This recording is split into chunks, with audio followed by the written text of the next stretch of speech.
Kilalanin natin ang susunod na teen artist na may paboritong hobby na paborito ko ring hobby at ng maraming tao. Ako po si Roan Christine R. Atelano. Ako po ay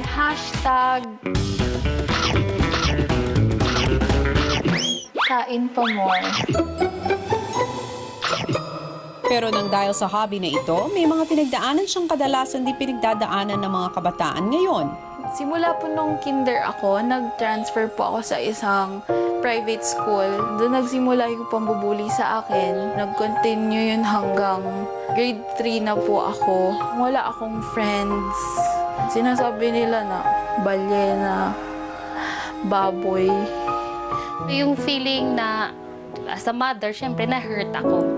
Pero nung grade 4, medyo nag-excel na po ako. So, I made friends with people around me.